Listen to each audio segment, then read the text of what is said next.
새벽 5시 휴대폰 알람이 울리기 전에 제 눈은 이미 떠져 있었습니다.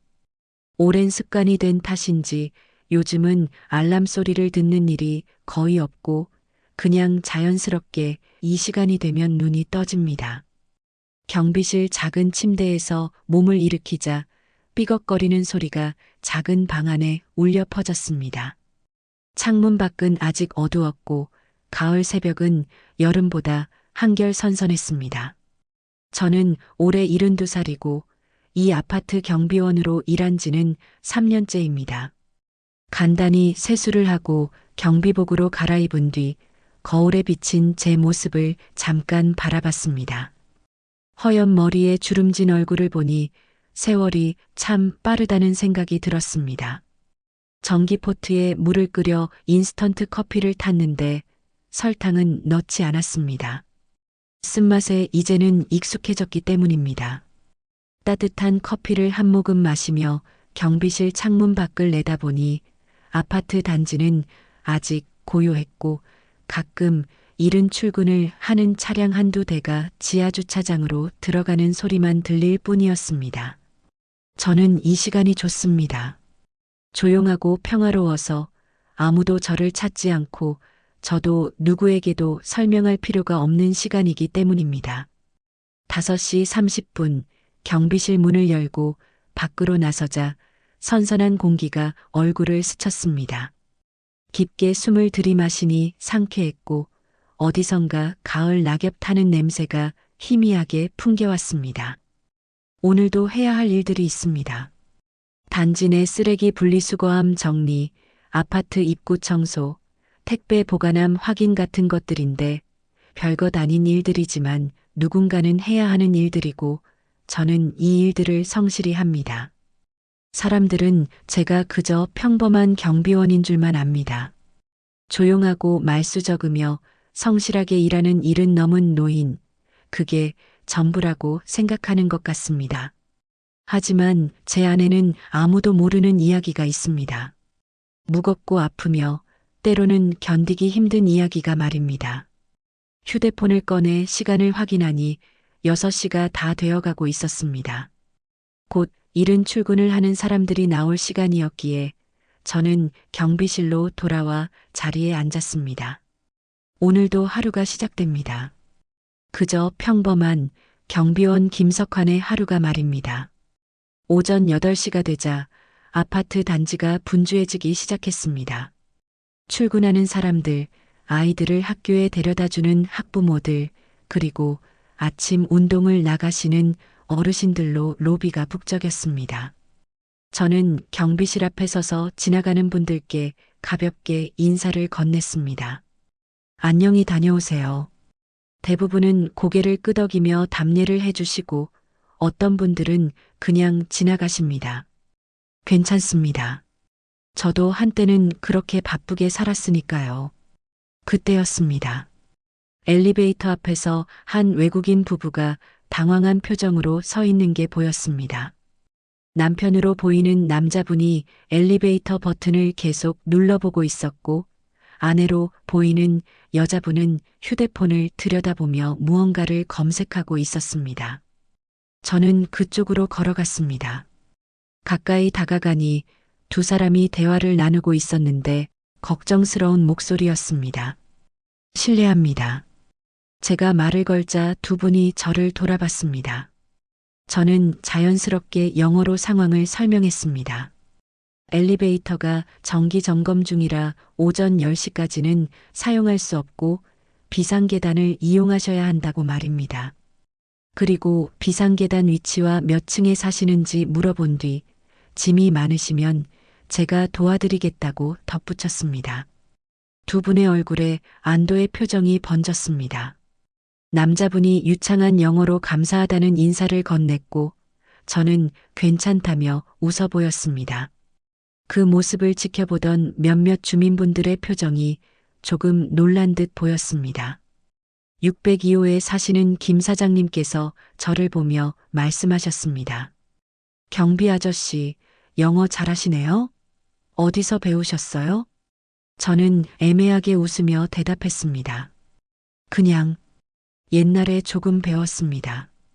더 이상 묻지 않길 바라는 마음이었는데 다행히 김 사장님께서는 아, 그러시구나 하시며 출근길을 서두르셨습니다. 9시쯤 되었을 때 필리핀 가사도우미 분이 택배 보관함 앞에서 난감한 표정을 짓고 있었습니다. 손에 든 휴대폰 화면을 보니 택배 도착 알림 문자였는데 한글로만 되어 있었습니다.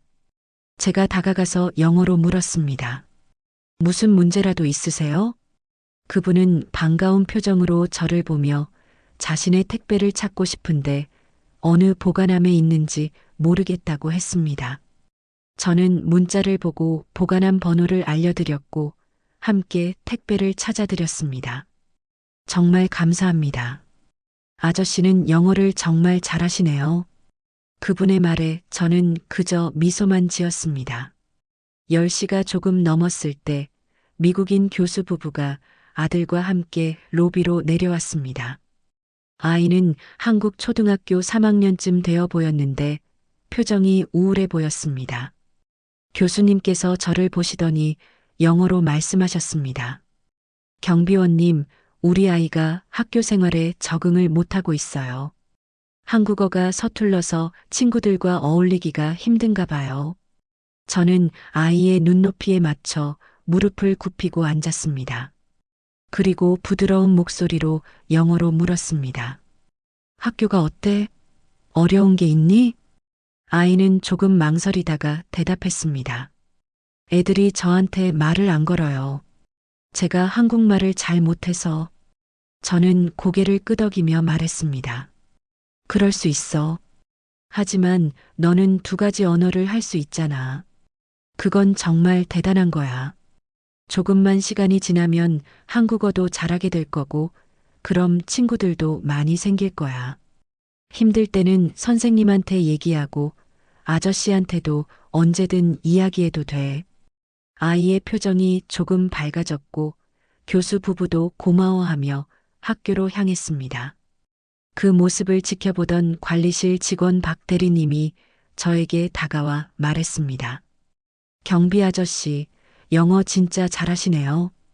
어디서 배우신 거예요? 학원이라도 다니셨어요?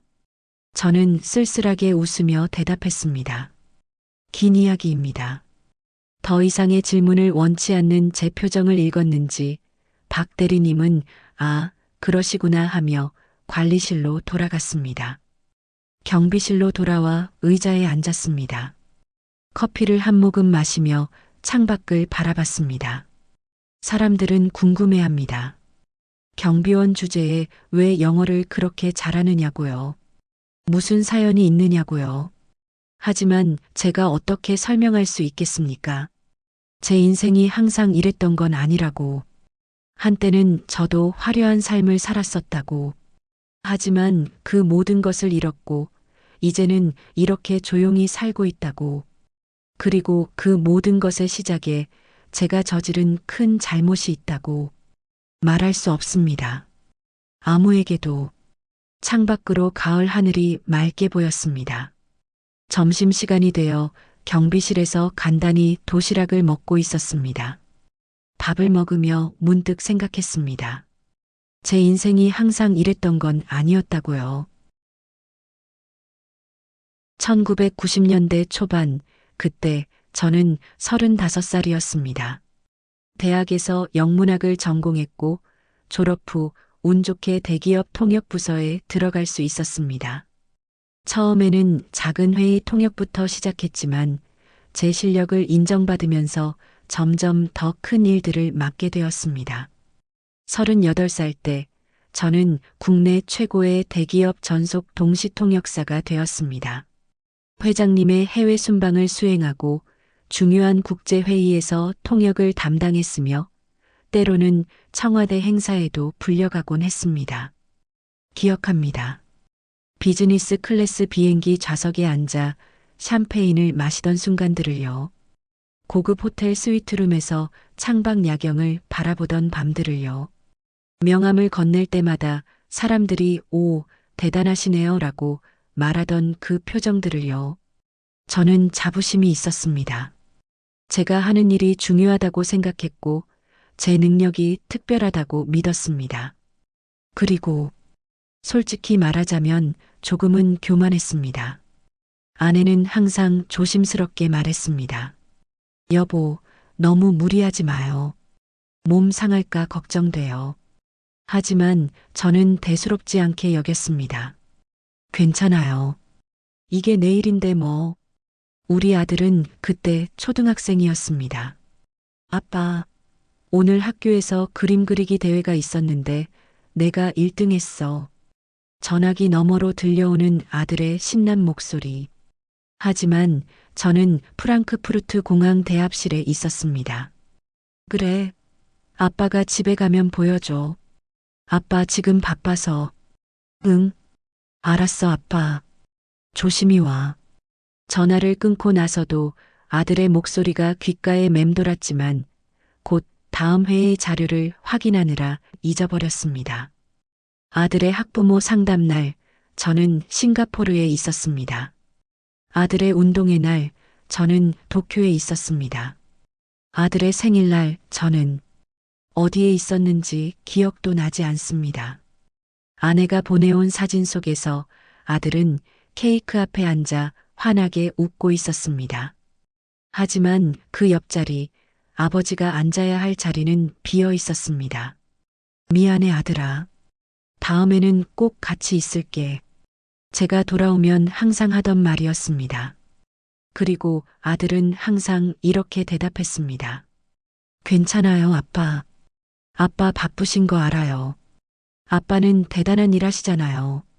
그 말이 저를 위로했습니다. 아니, 위로받았다고 착각했습니다. 아들은 자랑스러워했습니다.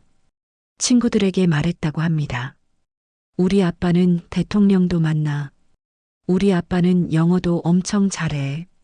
우리 아빠는 외국도 많이 다녀. 아내가 전해준 그 말들이 제 가슴을 뿌듯하게 했습니다. 그래, 내가 이렇게 열심히 일하는 건 다 우리 가족을 위해서야. 저는 스스로를 정당화했습니다. 하지만 지금 돌이켜보면 그건 핑계였습니다.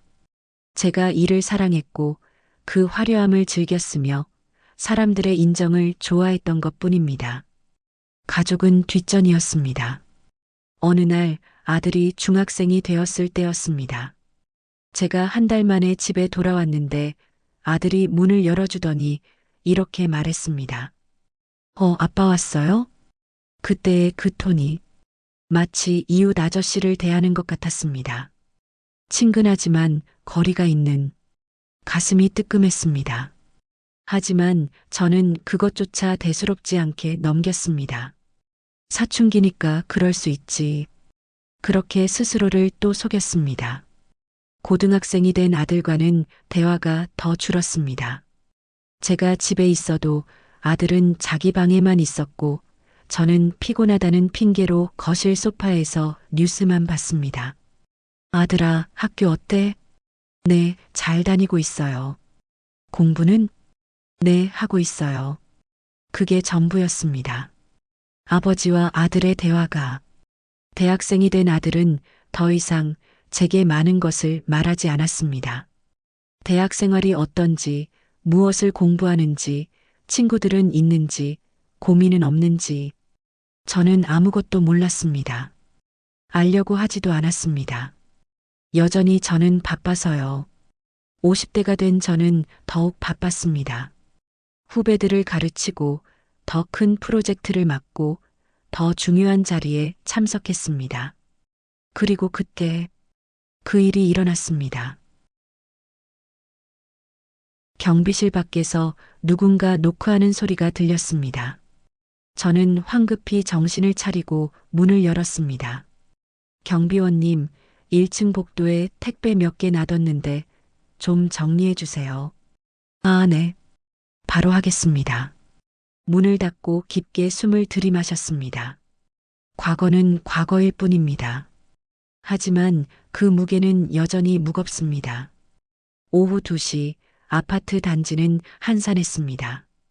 대부분의 주민들이 일을 하러 나가거나 외출한 시간이었고 저는 경비실에 앉아 CCTV 화면을 지켜보고 있었습니다. 하지만 제 눈은 화면을 보고 있었지만 머릿속은 다른 곳에 가 있었습니다. 그날을 기억합니다. 2005년 2월 15일. 제 인생에서 가장 추운 겨울이었습니다. 날씨 때문이 아니라 그날 이후로 제 삶이 얼어붙었기 때문입니다. 저는 그때 베이징에 있었습니다. 대기업 회장님의 중국 공장 시찰에 동행했고 일주일간의 일정 중 나흘째 되는 날이었습니다. 고급 호텔 스위트룸에서 다음날 회의 자료를 검토하고 있었는데 시계를 보니 밤 11시였습니다. 내일 아침 일찍 일어나야 하니까 이제 그만 자야겠어. 샤워를 하고 막 침대에 누우려던 순간 휴대폰이 울렸습니다. 아내였습니다. 밤 11시에 전화를 한다는 건 흔한 일이 아니었기에 뭔가 심상치 않다는 생각이 들었습니다. 하지만 그것이 얼마나 끔찍한 소식일지는 상상도 못했습니다. 여보, 아내의 목소리가 떨리고 있었습니다. 울고 있는 것 같았습니다. 왜 그래? 무슨 일이야? 여보, 우리 아들이. 그 순간 제 심장이 멎는 것 같았습니다. 아들이 왜? 무슨 일 있어? 사고가, 교통사고가 났어요. 전화기를 떨어뜨릴 뻔했습니다. 온몸에 식은땀이 흐르고 다리에 힘이 풀렸습니다. 어디야? 아들은 지금 어디 있어? 병원? 여보, 아내가 제대로 말을 잇지 못했습니다. 흐느끼는 소리만 들렸습니다. 여보, 아들은 어디 있냐고. 제가 소리를 지르자 아내가 울먹이는 목소리로 말했습니다. 지금 영안실에 있어요. 그 말을 듣는 순간 세상이 무너지는 것 같았습니다. 뭐라고? 아내의 울음소리가 전화기 너머로 들려왔지만 저는 아무 말도 할 수 없었습니다. 입이 떨어지지 않았고 숨이 막혔으며 눈앞이 캄캄해졌습니다. 어떻게 그 다음을 처리했는지 기억이 잘 나지 않습니다. 회장님께 급히 말씀드렸고 회사에서 긴급 항공편을 예약해줘서 새벽 첫 비행기를 타고 인천공항으로 향했습니다. 비행기 안에서 저는 한숨도 자지 못했습니다. 아니, 잘 수가 없었습니다. 창밖의 구름을 보며 계속 생각했습니다. 이게 꿈이겠지. 악몽이겠지. 내가 한국에 도착하면 아들이 멀쩡하게 서 있을 거야. 하지만 현실은 꿈이 아니었습니다. 공항에서 곧장 병원 영안실로 갔습니다. 아내가 눈이 퉁퉁 부은 채로 저를 기다리고 있었고 처제와 처남도 와 있었습니다. 아들은 어디 있어? 아내가 한쪽 방을 가리켰습니다. 천천히 그 문을 열었습니다. 그리고 보았습니다. 하얀 천으로 덮인 침대 위에 누워있는 우리 아들을. 천을 걷어내자 아들의 얼굴이 보였습니다. 잠든 것처럼 평화로워 보였지만 차갑고 창백했습니다. 아들아. 제 입에서 신음 같은 소리가 나왔습니다. 아빠가 왔다. 아빠가 이제 왔어. 아들의 손을 잡았습니다. 너무나 차가웠습니다. 살아있는 사람의 손이 아니었습니다. 무릎이 꺾였습니다. 바닥에 주저앉아 아들의 손을 붙잡고 울었습니다. 미안하다. 아빠가 미안하다. 얼마나 울었는지 모르겠습니다. 나중에 아내에게서 자세한 이야기를 들었습니다. 그날 밤 아들은 친구들과 저녁을 먹고 집으로 돌아오는 길이었다고 합니다. 횡단보도를 건너고 있었는데 과속으로 달려오던 차량이 빗길에 미끄러지면서 그대로 들이받았다고 합니다. 즉사였습니다. 고통을 느낄 시간도 없었을 거라고 의사는 위로의 말을 건넸지만 그게 무슨 위로가 되겠습니까? 장례식은 악몽이었습니다. 많은 사람들이 찾아왔습니다. 아들의 친구들, 대학교 동기들, 교수님들, 그리고 제 회사 동료들도 왔습니다. 아들의 친구 하나가 저를 보더니 울면서 말했습니다. 항상 아버지 자랑을 했어요. 우리 아빠는 대단한 사람이라고, 나도 아빠처럼 되고 싶다고. 그 말에 제 가슴이 찢어지는 것 같았습니다. 또 다른 친구가 말했습니다. 얼마 전에 저한테 그랬어요. 아빠랑 여행 한번 가고 싶다고. 아빠가 너무 바쁘셔서 언제 시간 되시면 같이 여행 가고 싶다고. 저는 아무 말도 할 수 없었습니다. 교수님 한 분이 조문을 오셔서 말씀하셨습니다. 정말 착하고 성실한 학생이었습니다. 수업 태도도 좋았고 친구들과도 잘 지냈어요.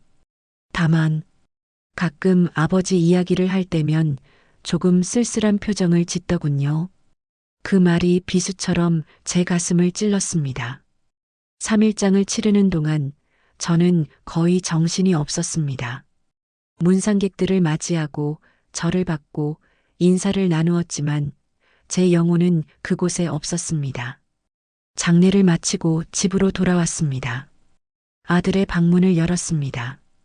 책상 위에는 펼쳐진 책이 있었고 침대 옆에는 아들이 즐겨 신던 운동화가 놓여 있었으며 벽에는 아들이 좋아하던 가수의 포스터가 붙어 있었습니다.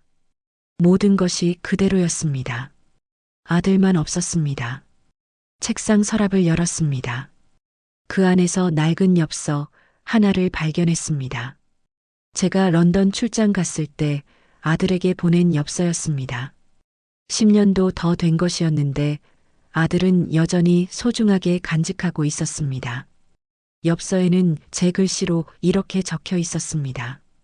아들아, 아빠가 런던에 왔어.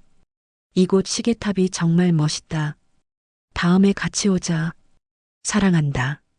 다음에 같이 오자. 하지만 그 다음은 오지 않았습니다. 저는 그 엽서를 꼭 쥐고 다시 울었습니다. 아들아, 미안하다. 정말 미안하다. 그날 이후로 제 삶은 무너졌습니다. 일을 그만뒀습니다. 통역이고 뭐고 다 무슨 소용입니까? 제 아들을 잃었는데 말입니다.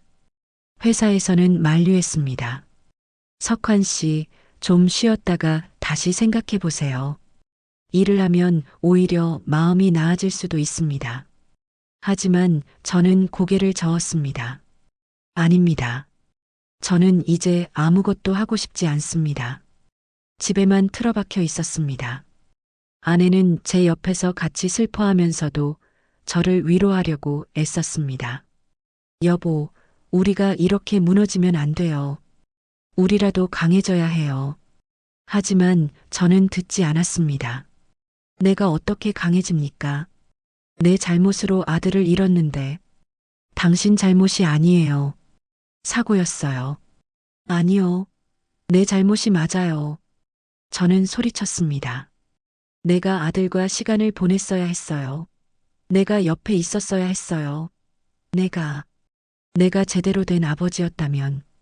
그리고 저는 울음을 터뜨렸습니다. 아내도 같이 울었습니다. 그렇게 우리는 서로의 슬픔 속에서 허우적거렸습니다. 경비실 전화벨이 울렸습니다. 저는 정신을 차리고 전화를 받았습니다. 네, 경비실입니다. 경비원님, 방문 차량 출입 좀 열어주세요. 아, 네. 바로 열어드리겠습니다. 전화를 끊고 버튼을 눌렀습니다. 손이 떨리고 있었습니다. 20년이 지났지만 여전히 그 기억은 생생합니다. 여전히 가슴이 아픕니다. 여전히 미안합니다. 오후 4시 아파트 단지에 아이들이 하나둘 돌아오기 시작했습니다. 학원 차량에서 내리는 아이들, 엄마 손을 잡고 걸어오는 아이들을 보며 저는 씁쓸하게 웃었습니다. 저도 한때는 그런 아버지가 되고 싶었는데 결국 되지 못했습니다. 아들의 장례를 치른 후 저는 완전히 다른 사람이 되었습니다.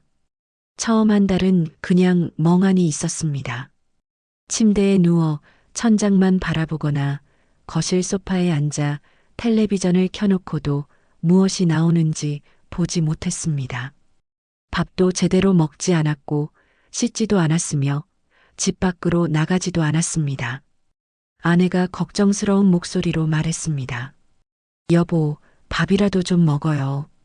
이러다 당신까지 쓰러지면 어떡해요. 하지만 저는 고개만 저었습니다. 입맛이 없어요. 그래도 혼자 있고 싶어요. 아내는 더 이상 아무 말도 하지 못하고 방을 나갔습니다. 문이 닫히는 소리를 들으며 저는 죄책감을 느꼈지만 그것조차 감당할 힘이 없었습니다. 2달쯤 지났을 때 저는 술을 마시기 시작했습니다. 처음에는 잠을 자기 위해서였습니다. 밤마다 악몽에 시달렸고 눈만 감으면 아들의 얼굴이 보였으며 귀에서는 아들의 목소리가 들렸기 때문입니다. 아빠, 왜 안 왔어요? 아빠, 어디 있었어요? 소주 한 병을 마시면 정신을 잃듯 잠들 수 있었습니다. 그래서 매일 밤 마셨습니다. 한 병이 2병이 되었고 2병이 3병이 되었습니다. 나중에는 밤에만 마시는 게 아니라 낮에도 마시기 시작했습니다. 깨어있기가 싫었습니다. 생각하기가 싫었습니다. 후회하기가 싫었습니다. 술에 취해 있으면 아무것도 느껴지지 않았습니다. 그게 좋았습니다. 아내는 울면서 말했습니다. 여보, 제발, 제발 술 좀 그만 마셔요. 당신 이러면 안 돼요. 나 좀 내버려둬요. 안 돼요. 이러다 당신 죽어요. 죽으면 어때요? 차라리 죽는 게 나아요. 그 말에 아내가 충격을 받은 표정으로 저를 바라봤습니다. 눈물이 주르르 흘러내렸습니다.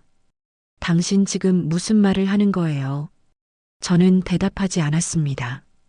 그냥 소주병을 들고 방으로 들어가 문을 닫았습니다. 석 달, 넉 달이 지나면서 상황은 더 나빠졌습니다.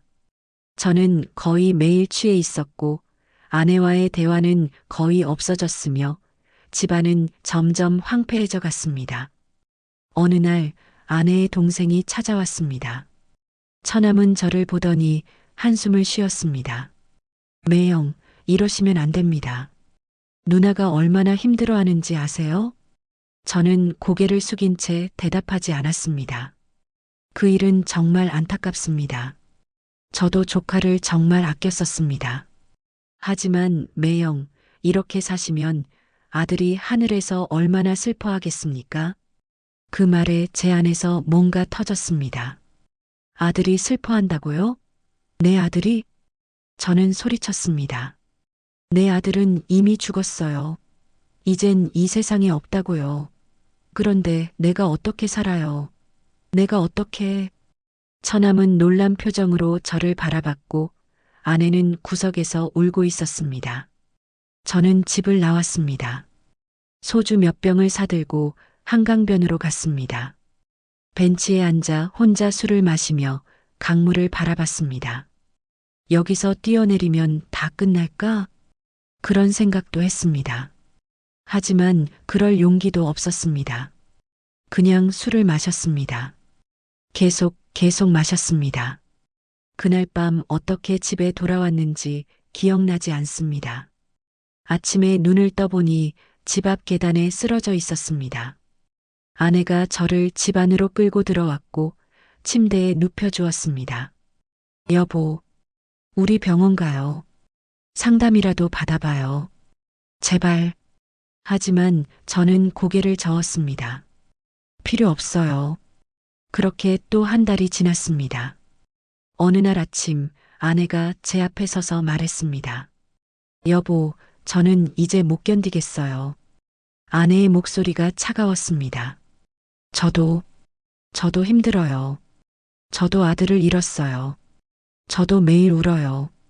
저도 견디기 힘들어요. 그런데 당신은 저를 혼자 두고 술만 마시잖아요. 아내의 눈에는 눈물이 고여 있었지만 그 표정은 단호했습니다. 당신이 정신 차리지 않으면 저는 나갈 거예요. 저도 살아야 해요. 그 말이 제 가슴에 와닿았지만 저는 어떻게 할 수가 없었습니다. 미안해요. 그게 제가 할 수 있는 전부였습니다. 아내는 한숨을 쉬고 방을 나갔습니다. 그날 밤 저는 또 술을 마셨습니다. 그리고 다음 날 아침 아내의 짐이 정리되어 있는 걸 발견했습니다. 어디 가는 거예요? 친정에 좀 다녀올게요. 저도 시간이 필요해요. 아내는 그렇게 집을 나갔습니다. 저는 혼자 남았습니다. 완전히 혼자. 그때부터 저는 더 깊은 구렁텅이로 빠져들었습니다. 집에서도 제대로 살지 못했습니다. 집세를 밀렸고 공과금도 내지 못했으며 결국 집에서도 나와야 했습니다. 가진 돈이 얼마 없었습니다. 일을 하지 않은 지 오래였고 저축했던 돈도 다 바닥났으며 빚까지 생겼습니다. 쪽방촌으로 갔습니다. 작고 좁은 방, 화장실도 공동으로 써야 하는 곳이었습니다. 하지만 상관없었습니다. 어차피 저는 술만 마시면 됐으니까요. 낮에는 길거리를 헤맸습니다. 공원 벤치에 앉아 있거나 지하철역 대합실에서 시간을 보냈습니다. 가끔 옛날 동료들을 우연히 마주칠 때가 있었습니다. 그들은 저를 알아보지 못하거나 알아봐도 모른 척 했습니다. 그럴 만했습니다. 저는 이미 예전의 제가 아니었으니까요. 덥수룩한 수염, 더러운 옷, 술 냄새를 풍기는 노숙자 같은 모습, 그게 제 모습이었습니다. 밤에는 편의점에서 가장 싼 소주를 사서 혼자 마셨습니다. 취해서 쓰러질 때까지 마셨고 다음 날 아침이 되면 똑같은 하루가 시작됐습니다. 1년이 그렇게 지나갔습니다. 2년이 그렇게 지나갔습니다. 저는 살아있는 것인지 죽어있는 것인지 구분할 수 없는 삶을 살고 있었습니다. 그러던 어느 겨울날 저녁이었습니다. 그날이 제 인생이 다시 바뀌는 날이었습니다. 경비실 문이 열리며 택배 기사님이 들어오셨습니다. 오늘은 택배가 많이 왔어요. 여기 사인 좀 부탁드려요. 아, 네. 저는 서류에 사인을 하고 택배를 확인했습니다. 일상으로 돌아왔습니다. 하지만 머릿속에서는 여전히 과거의 기억들이 맴돌고 있었습니다. 그 어두웠던 시간들, 그리고 제가 어떻게 다시 일어설 수 있었는지. 오후 5시가 되자 해가 기울기 시작했습니다. 가을 해는 짧아서 벌써 저녁 기운이 감돌았습니다. 저는 경비실 문 앞에 서서 퇴근하는 주민들을 맞이했습니다. 안녕히 들어가세요. 인사를 건네며 문득 생각했습니다. 제가 어떻게 여기까지 올 수 있었을까? 그날을 기억합니다. 2008년 12월 어느 겨울 저녁이었습니다. 저는 그날도 길거리를 헤매고 있었습니다. 손에는 소주병이 들려 있었고 비틀거리며 걷고 있었습니다. 몸 상태가 좋지 않았습니다. 며칠째 제대로 먹지 못했고 추운 날씨에 얇은 옷만 입고 있었으며 술만 계속 마시고 있었습니다. 어지러웠습니다. 세상이 빙글빙글 돌았고 다리에 힘이 풀렸습니다. 잠깐만 좀 쉬어야겠어. 하지만 쉴 곳이 없었습니다. 그냥 길거리 한 구석에 주저앉았습니다. 추웠습니다. 너무 추웠습니다. 눈을 감았습니다. 이대로 잠들면 편할까? 그리고 저는 의식을 잃었습니다. 다음에 눈을 떴을 때 저는 병원 응급실에 있었습니다. 하얀 천장이 보였고 형광등 불빛이 눈부셨으며 소독약 냄새가 코를 찔렀습니다. 정신 드셨습니까? 옆에서 간호사가 물었습니다. 저는 고개를 끄덕였습니다. 목이 너무 말랐고 온몸이 아팠습니다. 지나가던 분이 신고하셔서 119가 출동했습니다. 저체온증에 알코올 중독 증세가 심각했어요. 위급한 상황이었습니다. 간호사의 말에 저는 아무 대꾸도 하지 못했습니다. 잠시 후 의사가 들어왔습니다. 젊은 의사였는데 진지한 표정으로 저를 보며 말했습니다. 환자분, 솔직히 말씀드리겠습니다. 이대로 계속 술을 드시면 정말 위험합니다. 간 수치도 매우 안 좋고 영양실조 상태도 심각합니다.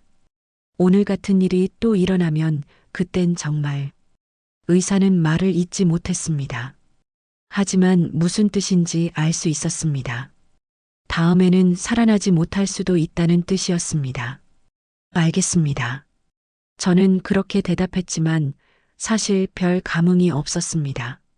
죽으면 죽는 거지, 뭐 어쩌겠습니까? 간단한 처치를 받고 링거를 맞았습니다. 몇 시간 후 의사가 다시 와서 말했습니다. 오늘은 이 정도 안정되신 것 같으니 귀가하셔도 됩니다. 하지만 꼭 금주하셔야 하고 영양 섭취 잘 하시고 가능하면 재활 치료도 받으시길 권합니다. 네. 저는 고개만 끄덕였습니다. 병원을 나왔습니다. 밤 9시쯤 되었을까요? 거리는 어두웠고 바람이 차가웠습니다. 터덜터덜 걸었습니다. 어디로 가는지도 몰랐습니다. 그냥 걷고 있었습니다. 상가 불빛들이 하나둘 보였습니다. 음식점, 편의점, 약국, 그리고 학원들. 저는 무심코 걷다가 어느 건물 앞에서 멈춰 섰습니다. 영어학원이었습니다. 큰 유리창 너머로 안이 환하게 보였습니다. 선생님이 앞에서 수업을 하고 있었고 학생들이 책상에 앉아 열심히 공부하고 있었습니다. 저는 그냥 그 장면을 멍하니 바라보고 있었습니다. 그때였습니다. 유리창에 제 모습이 비쳤습니다. 처음에는 그게 제 모습인지 몰랐습니다. 덥수룩하게 자란 수염, 헝클어진 머리카락, 구겨지고 더러운 옷, 초점 없는 눈빛. 그건 저였습니다. 심장이 쿵 내려앉았습니다. 이게 내 모습인가? 손이 떨렸습니다. 다리에 힘이 풀렸습니다. 그 순간 유리창 안쪽에서 수업이 끝났는지 아이들이 일어나기 시작했습니다. 부모들이 아이들을 데리러 왔고 한 아이가 아빠 손을 잡고 밖으로 나왔습니다. 아빠, 오늘 영어 시험 100점 맞았어. 정말? 우리 아들 대단한데? 집에 가서 엄마한테 자랑하자. 아빠가 아이의 머리를 쓰다듬으며 환하게 웃었고 아이도 기쁜 표정으로 아빠를 올려다봤습니다. 두 사람이 제 옆을 지나갔습니다. 저는 그 자리에 얼어붙었습니다. 다시 유리창에 비친 제 모습을 봤습니다. 그리고 문득 깨달았습니다. 내가 이런 모습으로 살다가 언젠가 하늘에서 아들을 만나면 아들이 이 아빠의 모습을 보면 얼마나 슬퍼할까? 가슴이 미어졌습니다. 아들의 얼굴이 떠올랐습니다. 환하게 웃으며 아빠 자랑스러워요라고 말하던 그 얼굴이 우리 아빠는 대단한 사람이에요라고 친구들에게 말하던 그 목소리가 제 눈에서 눈물이 흘러내렸습니다. 아들아, 미안하다 아빠가 이렇게 살면 안 되는데 너를 이렇게 실망시키면 안 되는데 무릎이 꺾였습니다. 유리창 앞에서 주저앉아 울었습니다. 지나가던 사람들이 저를 보며 수군거렸지만 신경 쓰지 않았습니다. 그냥 울었습니다. 얼마나 울었는지 모르겠습니다. 하지만 그 눈물 속에서 무언가가 바뀌기 시작했습니다. 아들아, 아빠가 다시 살아볼게. 이렇게는 살 수 없어. 언젠가 하늘에서 너를 만날 때 부끄럽지 않은 모습으로 너를 만나고 싶어. 그날 밤 저는 쪽방으로 돌아가서 가지고 있던 소주병들을 전부 버렸습니다. 그리고 다음 날 아침 재활센터를 찾아갔습니다. 도와주세요. 저를 도와주세요. 상담사 앞에서 저는 처음으로 솔직하게 털어놨습니다. 제가 누구였는지, 어떻게 여기까지 왔는지, 그리고 이제는 다시 살고 싶다고. 상담사는 제 이야기를 끝까지 들어주었고 고개를 끄덕이며 말했습니다. 쉽지 않을 겁니다. 하지만 도와드리겠습니다. 함께 해봅시다. 그렇게 저의 재기가 시작되었습니다. 경비실 전화벨이 울렸습니다. 저는 정신을 차리고 전화를 받았습니다.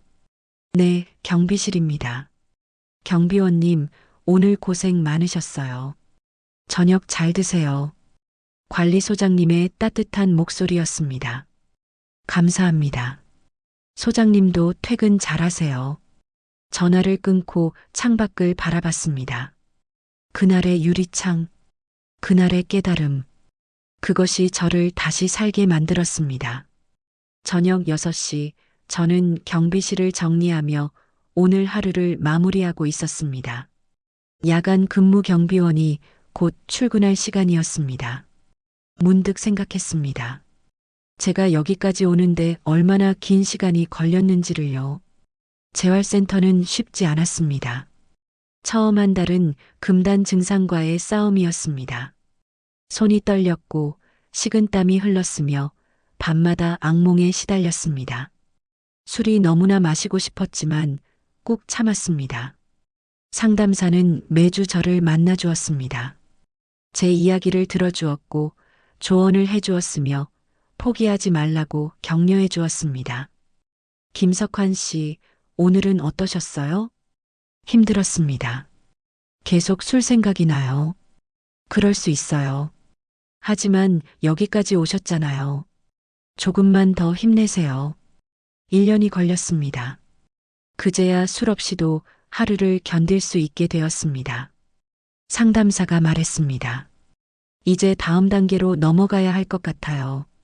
가족과의 관계 회복입니다. 가족.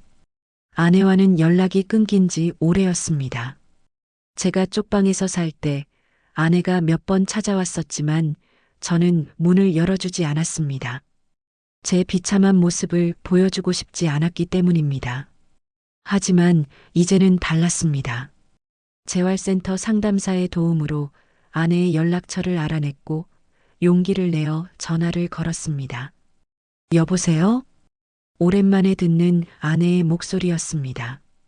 떨리는 목소리로 말했습니다. 나예요. 전화기 너머로 침묵이 흘렀습니다. 그리고 아내가 조심스럽게 물었습니다. 어떻게 지내요? 지금 재활센터에 있어요. 술 끊었어요. 또 침묵이 흘렀습니다. 정말이에요? 네. 정말이에요.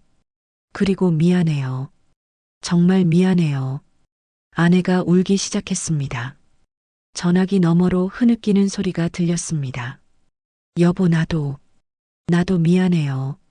우리는 한참을 울었습니다. 그 후로 아내가 가끔 재활센터로 찾아왔습니다. 처음에는 어색했지만 시간이 지나면서 조금씩 대화가 늘어났습니다. 이제 어떻게 할 거예요? 아내가 물었습니다. 일을 찾아봐야죠. 다시 시작해야죠. 예전 일은요? 통역 일말이었습니다. 저는 고개를 저었습니다. 그 일은 못할 것 같아요. 왜요? 당신은 그 일을 가장 잘했잖아요. 그 일을 하면 자꾸 생각나요. 뭐가요? 아들이요. 아내가 제 손을 잡았습니다. 통역 일을 할 때마다 아들 생각이 나요. 내가 그 일 때문에 아들과 시간을 보내지 못했다는 게 자꾸 떠올라요. 호텔 방에 있으면 아들 목소리가 들리는 것 같고 비행기를 타면 아들이 옆자리에 앉아 있는 것 같고 저는 말을 잇지 못했습니다. 아내가 고개를 끄덕였습니다. 알겠어요. 그럼 다른 일을 찾아봐요. 천천히. 재활센터를 퇴소한 후 저는 일자리를 찾기 시작했습니다. 하지만 쉽지 않았습니다. 나이는 이미 50 중반이었고 몇 년간의 공백기가 있었으며 화려한 경력은 이제 아무 의미가 없었습니다. 몇몇 곳에서 면접을 봤지만 떨어졌습니다. 경력이 너무 오래되었네요.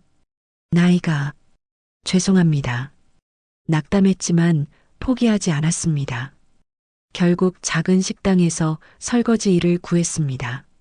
하루 8시간 뜨거운 물에 손을 담그고 설거지를 했습니다. 힘들었지만 불평하지 않았습니다. 적어도 술을 마시지 않고 하루를 살아갈 수 있었으니까요. 아내도 일을 시작했습니다. 마트 계산대에서 일했습니다. 우리는 작은 투룸 전셋집으로 이사했습니다. 예전에 살던 그 넓은 아파트와는 비교도 안 되게 작았지만 괜찮았습니다. 여보, 힘들지 않아요? 아내가 물었습니다. 괜찮아요. 당신은요? 저도 괜찮아요. 우리 이렇게라도 같이 사니까. 우리는 서로를 보며 미소 지었습니다. 식당 일을 3년 정도 했을까요? 그러다 식당이 문을 닫게 되었고 저는 다시 일자리를 찾아야 했습니다.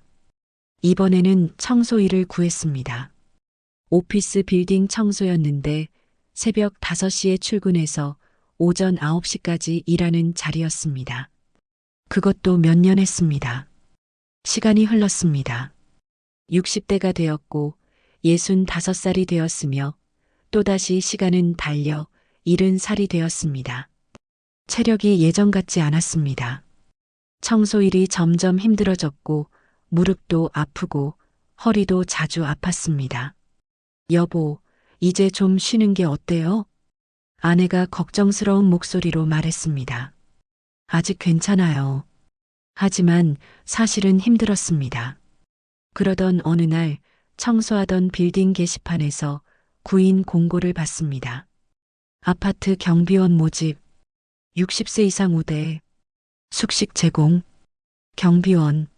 생각해 본 적 없는 일이었지만 나쁘지 않아 보였습니다. 지원했고 면접을 봤습니다. 관리소장님이 물었습니다. 어떤 일 하셨어요? 여러 가지 일을 했습니다. 식당에서도 일했고 청소도 했습니다. 경비일 해보신 적은요? 없습니다. 하지만 성실하게 일하겠습니다. 소장님이 제 이력서를 보시더니 눈을 크게 뜨셨습니다. 이거 영문학 전공에 통역 경력이 있으시네요? 네, 오래된 일입니다. 영어 하실 줄 아세요? 네, 조금. 그럼 좋네요. 여기 아파트 근처에 미군 부대가 있어서 외국인 입주민이 꽤 많거든요. 가끔 의사소통 문제가 생기는데 영어 하시는 분이면 정말 도움이 될 것 같은데요. 저는 놀랐습니다. 제 오래된 경력이 이렇게 도움이 될 줄은 몰랐습니다. 근데 왜 통역 일은 안 하세요? 그쪽이 훨씬 더 좋은 조건일 텐데. 소장님의 질문에 저는 잠시 침묵했다가 대답했습니다. 개인적인 이유가 있습니다. 이제는 조용히 살고 싶습니다. 소장님이 고개를 끄덕였습니다. 알겠습니다. 합격입니다. 다음 주부터 출근하세요. 그렇게 저는 경비원이 되었습니다. 3년 전 제가 70살이 되던 해였습니다. 경비실은 작았지만 아늑했습니다. 일은 힘들지 않았고 사람들은 대체로 친절했으며 저는 매일 성실히 일했습니다. 외국인 주민들을 도와줄 때마다 예전에 제 실력이 아직 남아있다는 걸 느꼈습니다. 영어는 여전히 유창했고 그들과 대화하는 것이 자연스러웠습니다. 하지만 이상하게도 아프지 않았습니다.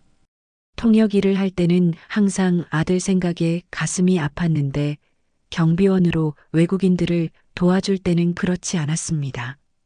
아마도 이건 제가 선택한 일이기 때문일 것입니다. 화려함을 위한 일이 아니라 그저 사람들을 돕기 위한 일이기 때문일 것입니다. 야간 교대 근무 경비원이 도착했습니다. 석환 씨, 오늘 수고하셨어요. 네, 편안한 밤 되세요. 저는 경비복을 벗고 가방을 챙겼습니다. 아파트에서 걸어서 10분 거리에 있는 작은 빌라, 그곳이 제 집이었습니다. 아내가 저를 기다리고 있을 것입니다. 집에 도착하니 아내가 저녁을 준비하고 있었습니다. 왔어요? 오늘 힘들지 않았어요? 아니요, 괜찮았어요. 우리는 함께 저녁을 먹었습니다.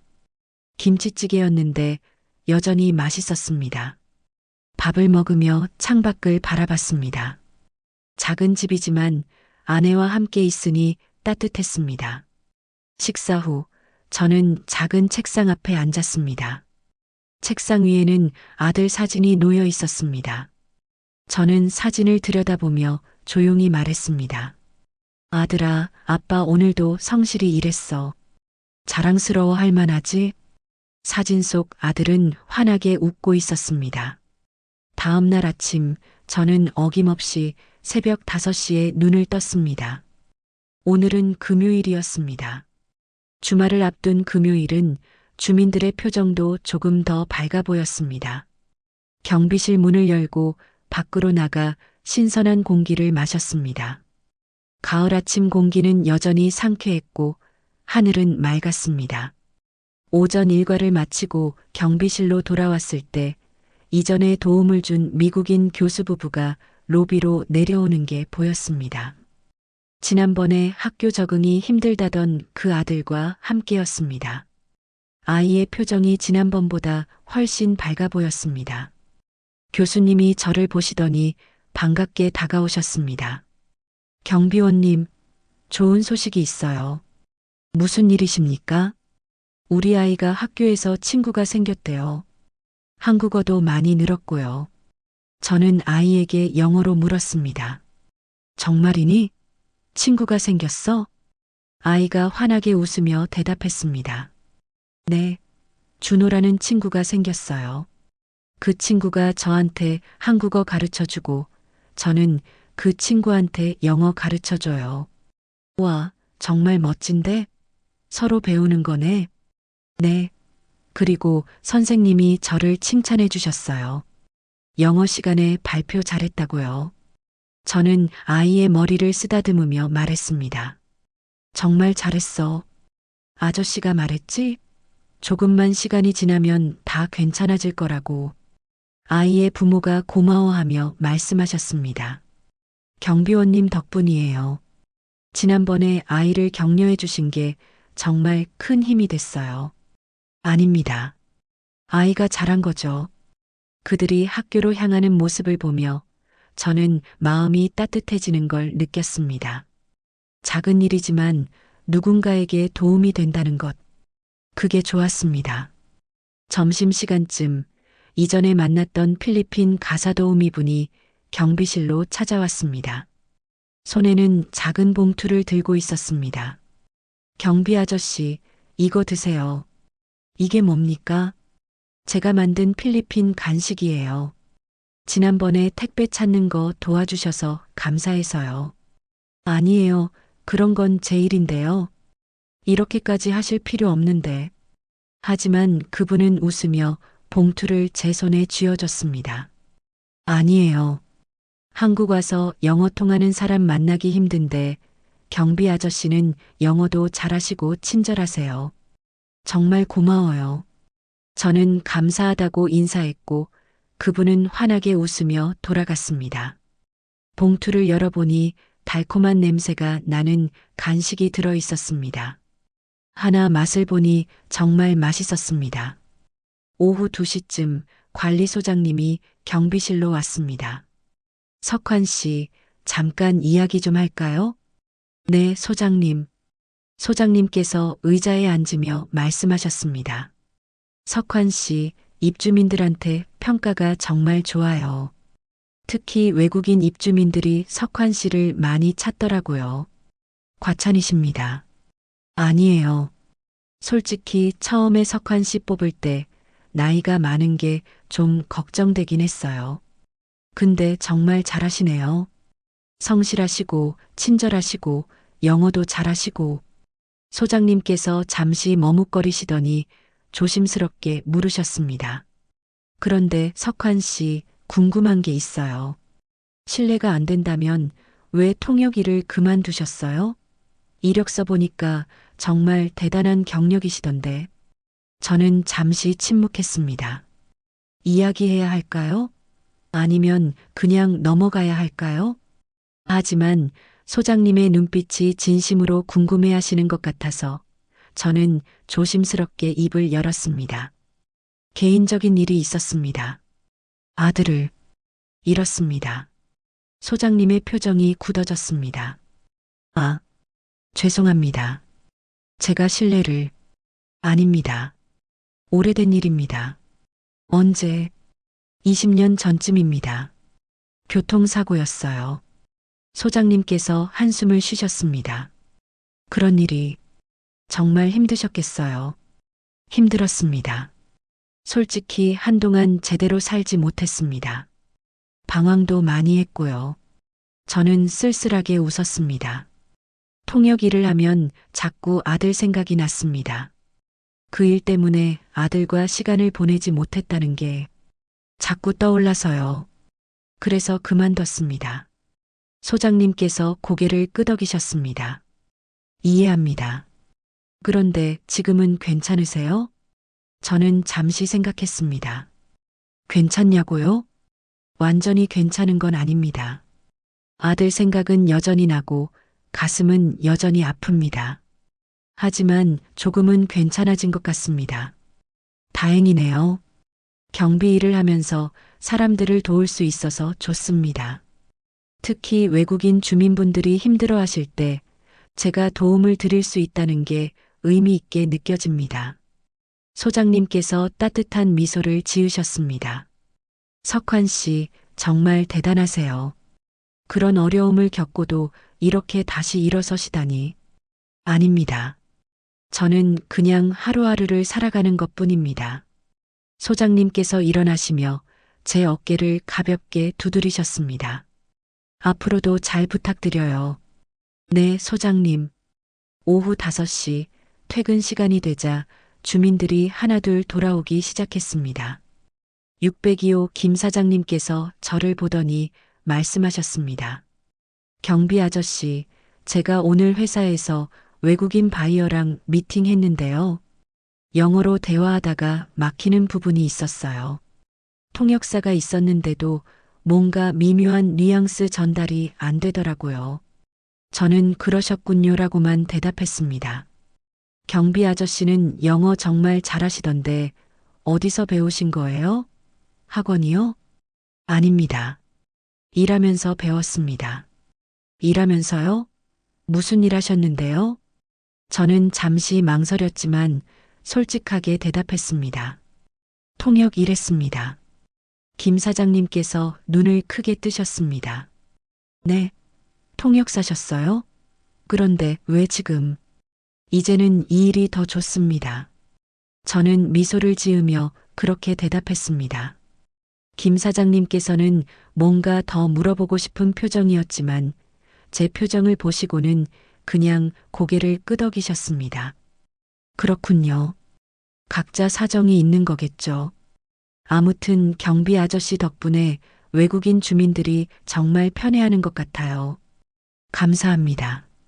저녁이 되어 야간 경비원과 교대를 하고 저는 제 공간으로 돌아왔습니다. 작은 전기밥솥에 밥을 했고 아내가 싸준 반찬으로 저녁을 먹었습니다. 김치찌개였는데 여전히 맛있었습니다. 밥을 먹으며 창밖을 바라봤습니다. 아파트 각 집의 불빛들이 하나둘 켜지고 있었습니다. 각 집마다 사람들이 살아가고 있고 각자의 이야기가 있을 것입니다. 저도 제 이야기가 있고요. 힘들었던 과거, 그리고 조금은 평화로운 현재. 완벽하지는 않지만 나쁘지 않은 삶입니다. 지갑 속 아들 사진을 보며 중얼거렸습니다. 아들아, 아빠 오늘도 누군가에게 도움이 됐어. 작은 일이지만 의미 있는 일이야. 사진 속 아들은 여전히 환하게 웃고 있었습니다. 토요일 아침이었습니다. 주말에는 주간 근무만 하고 오후 3시면 퇴근할 수 있었습니다. 오늘은 아내와 함께 저녁을 먹으러 가기로 약속했습니다. 오랜만에 외식을 하는 날이었습니다. 오전 10시쯤 엘리베이터에서 미국인 교수 가족을 다시 만났습니다. 주말이라 가족 나들이를 가는 것 같았습니다. 아이가 저를 보더니 반갑게 손을 흔들었습니다. 경비 아저씨, 안녕하세요. 한국어였습니다. 발음이 조금 서툴렀지만 한국어로 인사를 건넨 것이었습니다. 저는 놀라서 물었습니다. 한국말 배웠어? 아이가 자랑스럽게 대답했습니다. 네, 친구가 가르쳐 줬어요. 경비 아저씨, 좋은 하루 보내세요.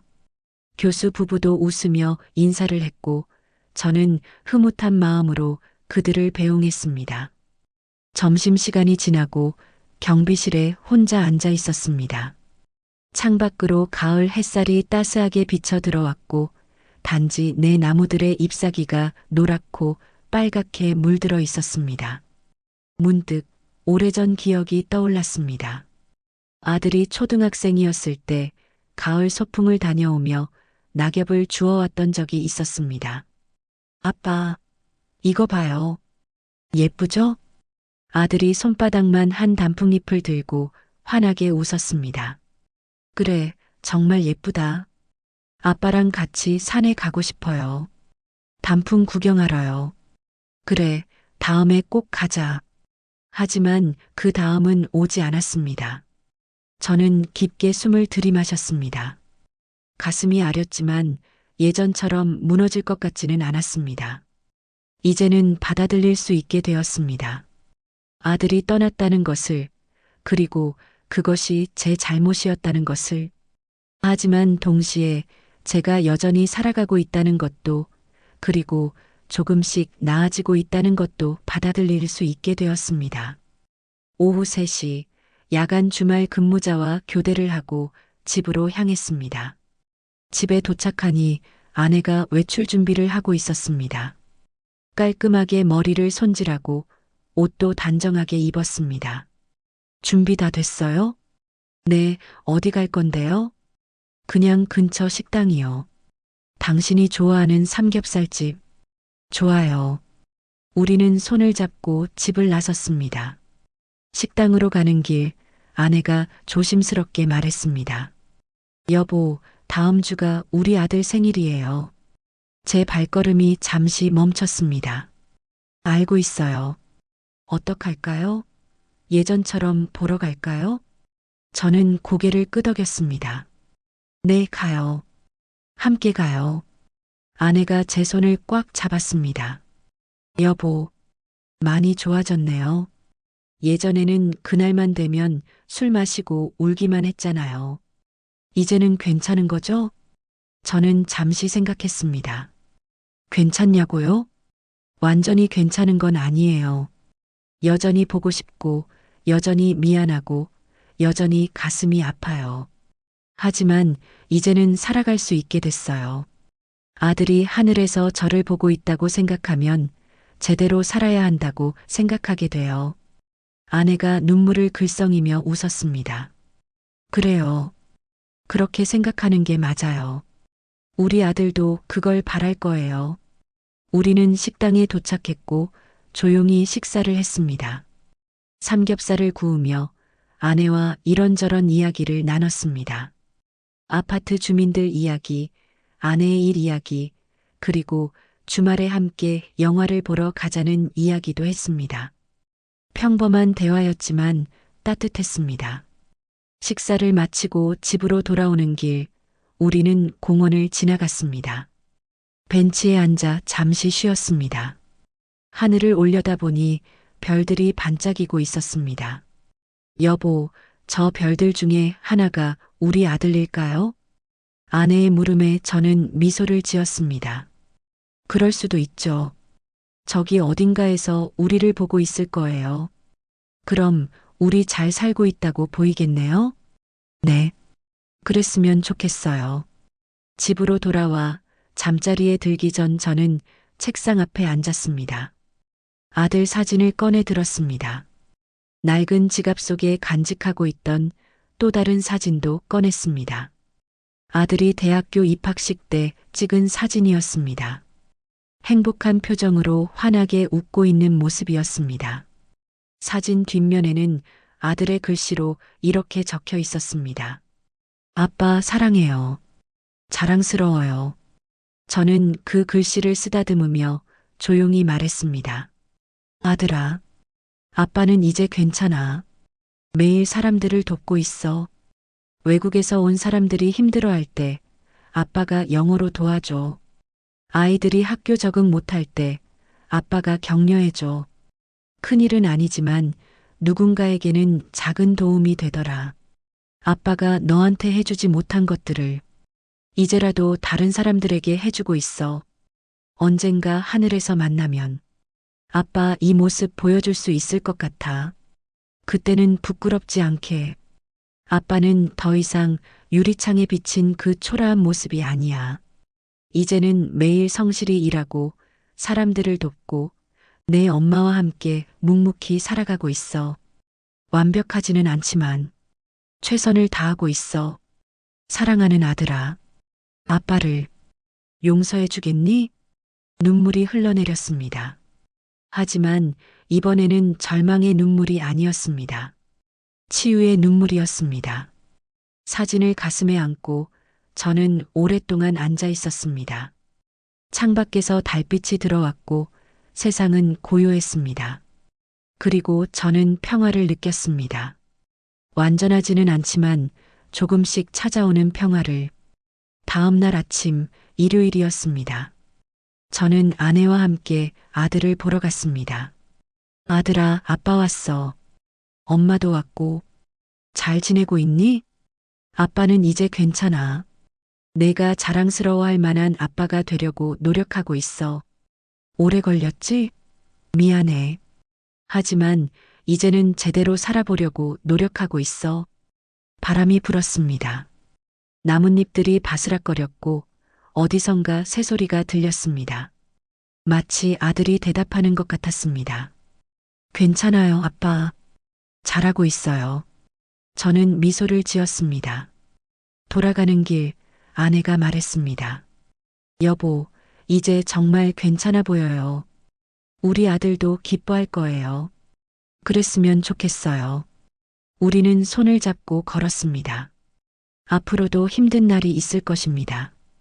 아들 생각에 가슴 아픈 날도 있을 것입니다. 하지만 이제는 알게 되었습니다. 그 아픔을 안고도 살아갈 수 있다는 것을요. 그리고 그렇게 살아가는 것이 아들에게 보여줄 수 있는 최선이라는 것을요. 저는 72살 아파트 경비원 김석환입니다.